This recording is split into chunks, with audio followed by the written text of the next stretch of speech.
Clash Royale just announced a bunch of changes dropping in the next few weeks, and I genuinely think this is the update that saves the game. Not hype, not cope, I actually mean it. But to understand why, you need about 2 minutes of context first. At the end of 2024, the game was in rough shape, dying, basically. Then Jinxie, 8th biggest streamer on Twitch, started playing it in May 2025. Pulled in Mr. Beast, XQC, iShowSpeed, Sketch, new players up 500%. Revenue more than doubled. The best year this game had ever had, built almost entirely on the back of creators Supercell had nothing to do with. Then in December, Supercell dropped Heroes and Level 16 simultaneously and started unraveling all of it. Heroes sounded interesting, existing cards redesigned with active abilities you trigger mid-battle, but they were locked behind Arena Level 15 and seemed really pay to win.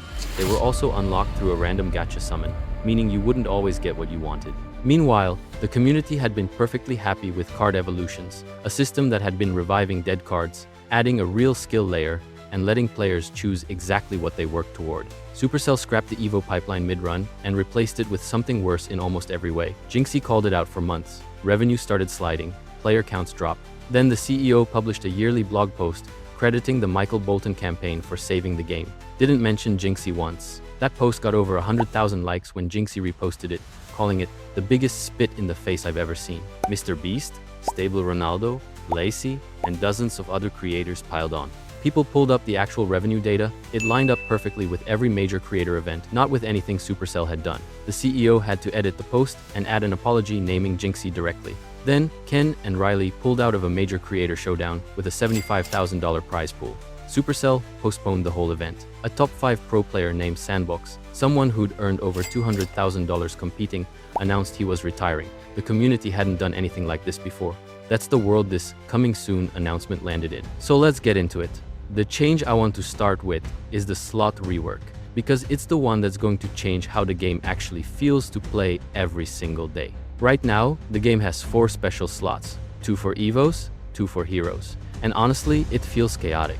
Too many powerful things happening at once, games swinging wildly based on who happens to have the better combo of broken stuff in their deck. Starting with this update, we're going down to 3 slots. 1 dedicated Evo slot, 1 dedicated Hero slot, and then a 3rd flex slot that can hold either.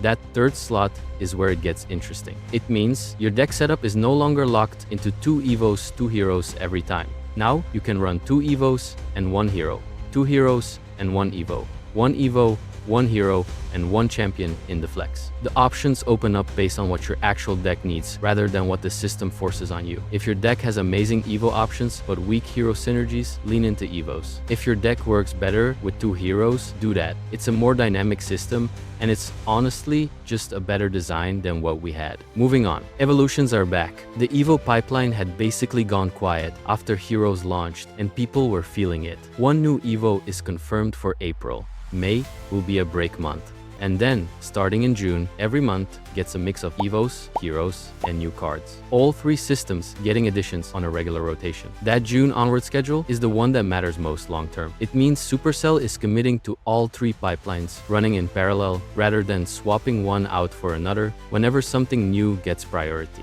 Evolutions aren't a dead feature anymore. They're a permanent part of the content calendar. And yes, new cards. Actual new cards. Not Evos of existing ones. Not Hero versions of existing ones. The announcement lists new cards as part of what's coming alongside the Heroes and Evos. The last genuinely new card was Vines back in September. So we're talking about 5 months since anything new hit the card pool. No names revealed yet. Supercell is holding those back for the proper sneak peek, but new cards being on the roadmap at all is a bigger deal than it might look, especially given how long the pipeline had dried up. The duplicate card fix is also coming, and it is the first change they are implementing. Right now, the game can hand you cards you've already maxed, which is just dead resources. Starting on the 23rd, you won't get duplicates until you have 60 max level cards. That threshold is high enough that basically every active mid-game player is protected. Every drop you get is pushing you forward. It's a quiet change, but it fixes one of the most consistently frustrating parts of the daily grind. The bigger announcement on February 23rd is that Heroes are moving to Arena 5. Builders Workshop, 1300 trophies. This is the single most important accessibility change the game has made in years. The whole complaint about Heroes being locked away from most of the player base is gone the moment this goes live. Someone 2 weeks into the game can slot a hero into their deck. The content is no longer just for people who can grind to 5,000 trophies or pay to get there faster. Whether that's going to be confusing for brand new players watching a giant throw another troop across the board while they're still figuring figuring out what Elixir is, that's a fair question. But according to Supercell's own surveys, newer players were consistently saying the new features felt out of reach, and they want to test whether getting heroes in front of players earlier actually increases retention. That's the bet they're making. In March, the random hero summon is done. You pick which hero you want with 200 fragments. No more grinding for months and landing on the wrong one. The choice is yours. And when that system goes live, every player gets 200 hero fragments handed to them for free as a transition gift. If you're already above Arena 5, you get it automatically. Players below Arena 5 have 3 months to climb and grab it. First use of the new system costs you nothing. Also, in March, the 5-star Magic Lucky Chest is getting addressed. Supercell acknowledged in the article that these drops don't feel as special as they used to back when they gave out books and genuinely impactful rewards, and they're working on fixing that. No specifics yet on what changes, but them naming the problem publicly at least means they know what the issue is. Global tournaments are also coming back next month. New game modes are dropping starting in March. First one arrives then, more to follow. The creator tournament tool is getting expanded so more people can host large events, similar to the million gem tournaments that have been running. And the article explicitly says that list is not exhaustive. Global tournaments are back, and the matchmaking has gotten better to avoid snipes and make sure you can still find games when you go deep in a tournament. This was a low percentage issue, but at higher wins, it turned into a snipe fest, or you couldn't find a game. Now the matchmaking is increased to help you find people in your skill level and win count while decreasing snipes. On top of that, there are new social features, a complete UI redesign for the friends list and clan system. But the real cool thing for content creators and anyone who wants to 1v1, quick play with QR codes. You can scan a code and 1v1 somebody without having to add them or join their clan. Way easier for viewer battles and casual matches. There's also a new album event system that's actually pretty cool. You collect snippets throughout the season from daily battles and scattered events. Basically, if you're active throughout the season, you can max out this event completely free. You probably can pay gems to expedite it like they've done with seasonal chests, but you can just get the whole thing for free. And at the grand prize, you get the Magic Archer hero for free, plus an emote and a tower skin. It's a completely free hero just for playing. On top of that, you get 3 free Royal Hogs evos. Even if they get nerfed, they're still one of the best win conditions in the game. Top 10 in just straight evos. You get a Mega Lightning chest, 400 wildcards, some 5-star drops. The chests are kind of a letdown in the middle, but 4 of the rewards are pretty solid. Free rewards you can't complain about. Trophy Road is getting extended to 14,000 trophies. Yeah, trophy inflation is getting ridiculous, and they need to do something long-term about that. But for now, more content to push for. Now, is this enough?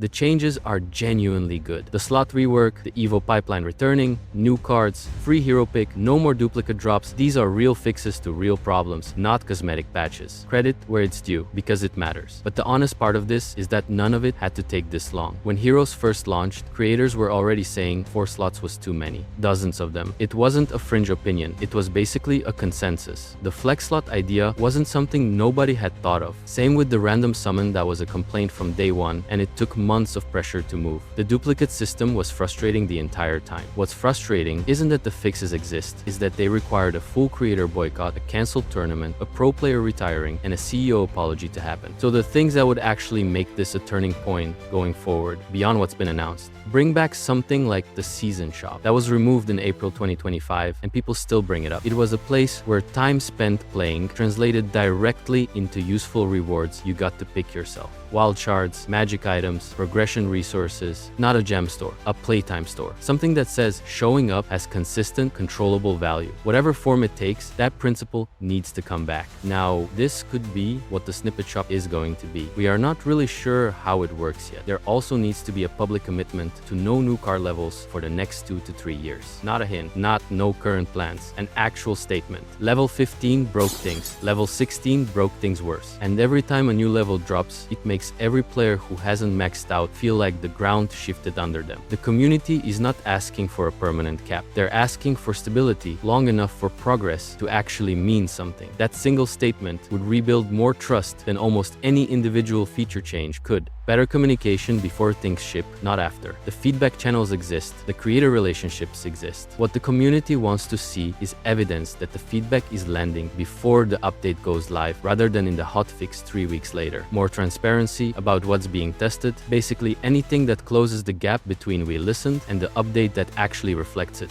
Also, what a lot of players want to see is a level cap for different arenas. This is what Clash of Clans did. You can never fight anyone that's like 2 town halls above you or below you, and the players loved it. So do the same thing with Clash Royale. Make sure that at like 7,000 trophies you can't go above level 13 or something. That is something they're going to have to test out, but I think something in this form will be a perfect addition to the game. The foundation of a great game is still there. The community that organized boycotts, pulled out of tournaments worth $75,000, and watched the top pro walk away from a $200,000 career. They're still here. People don't do any of that for something they've already given up on. February 23rd is in 3 days. Maybe when this video goes up, it's already sooner. This is the start of finding out if the apology meant anything.